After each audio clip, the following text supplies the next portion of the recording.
Today I'm looking at a new fragrance and a recent CD and vinyl haul.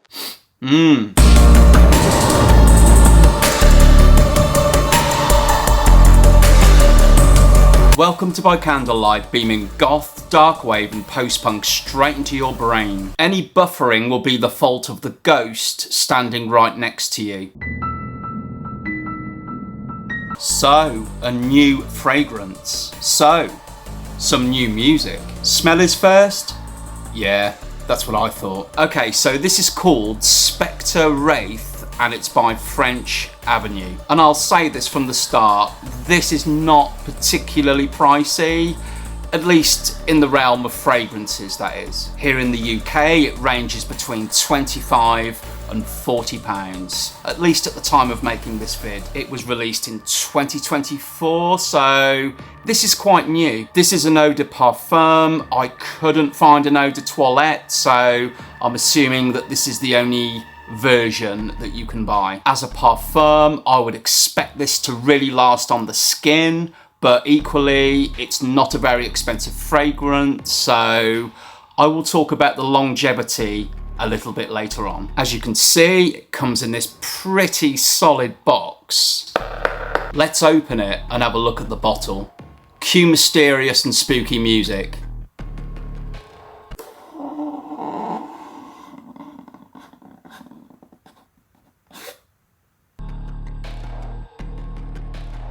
And you can see right in there, I thought that was a little button. It's not, it's actually a bullet that seems to be going supposedly into the bottle. So let's just remove that. More importantly, its smell, and let me just give you the notes. So the top notes are rum and spices. The middle notes include coffee, sandalwood and patchouli. And the base note is sugarcane. So I would say this is very dark, decadent and vampiric. It's definitely woody, but I would say that the sugarcane is the element that adds the decadence. So you've just stepped out of your claw-footed bath in your castle and you're just getting ready for an evening meal.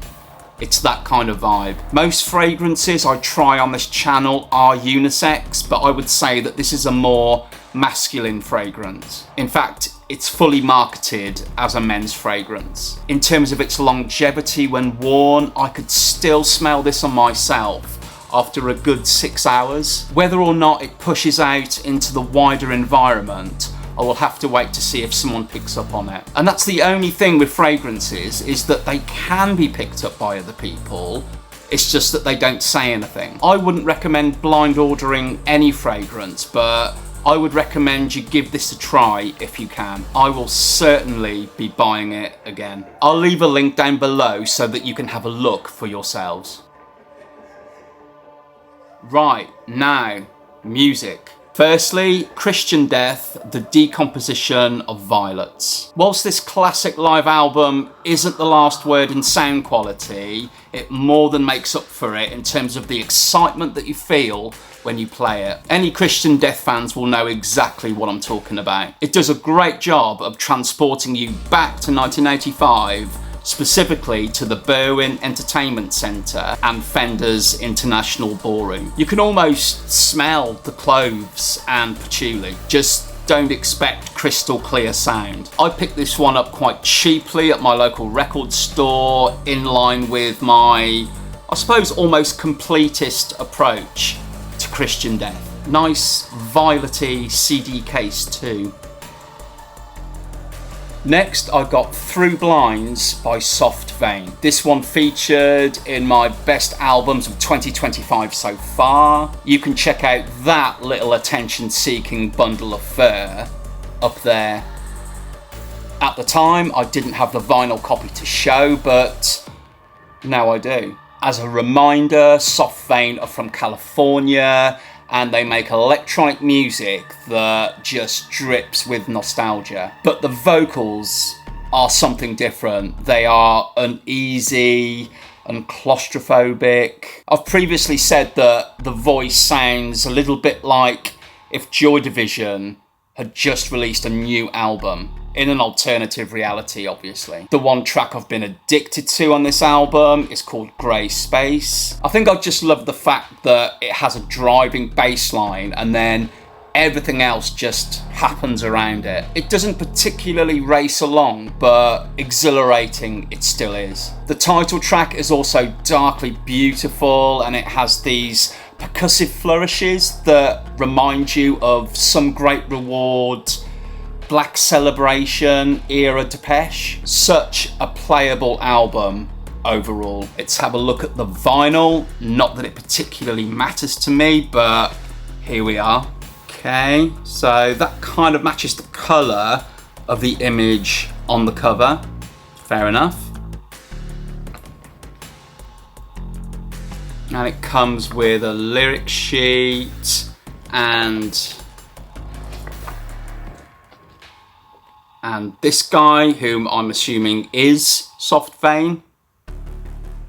Highly, highly recommended. The next one I have is the 12-inch of Strange Way by All About Eve. I wouldn't say that I was an All About Eve completist, but this particular version features a collection of B-sides that you just can't find anywhere else. Okay, so those tracks are Drawn to Earth, Nothing Without You, and Light as a Feather. Of those, just Drawn to Earth seems to be consistent across other formats. But please do let me know if there are any CD versions with all 3 tracks on them.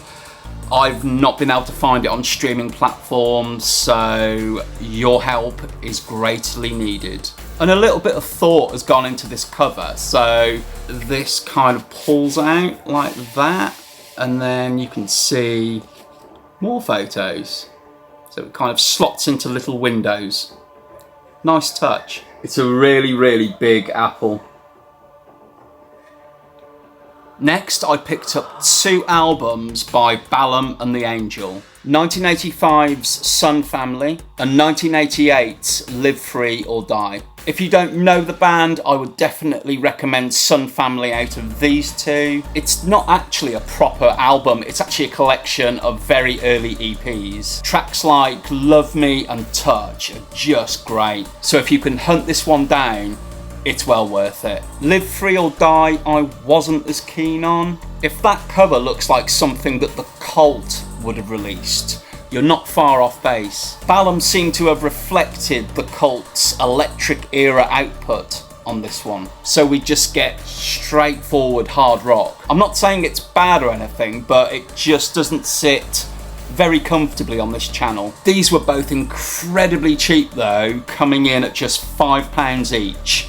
Used, obviously. Next, I've got the beautiful reissue of the Eden House's Smoke and Mirrors. This is called Smoke and Mirrors and Other Ghosts. It's a 2025 remaster, and I'll be honest with you, the word remaster normally makes me run a mile. Personally, I have never heard a remaster that has sounded good, or at least better than the original. And that's because normally it's just an increase in volume and the dynamics have been squished to facilitate this. So I bought this for the Other Ghosts bit. So the Other Ghosts bit means that you get 5 additional tracks on the vinyl and 6 on all other formats. The additional tracks are great, so I would say it's well worth picking this up.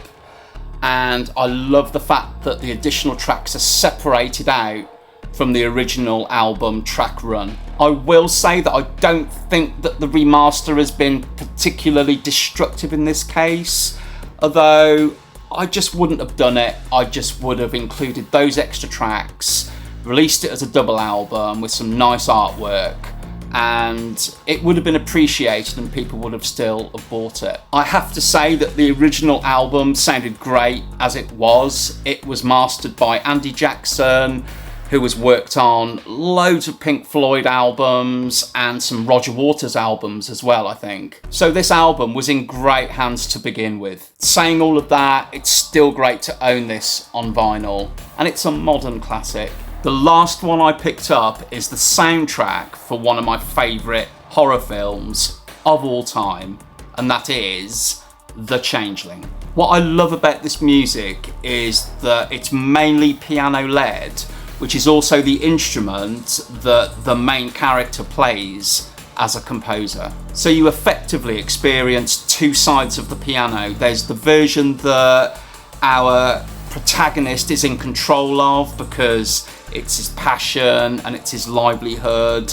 You hear him playing it in the film. Then there's the more sinister side, which soundtracks the more foreboding and fearful scenes in the film. There are definitely elements on here that will make you jump. I picked this copy up from Discogs, and on the back it says that this edition is limited to 1,000 copies. They're not individually numbered though, so you have no idea where your copy comes in that 1,000. A nice little booklet too that covers the making of the film. If you haven't seen it, I highly recommend it. It's totally devoid of any CGI because of its age, so instead it relies on trickery and the most amazing camera work. In fact, I would say that some of the camera work is on a par with some of Kubrick's work, a scary and highly influential film. So, that's all I have for you today. Let me know your recent haul or if you have discovered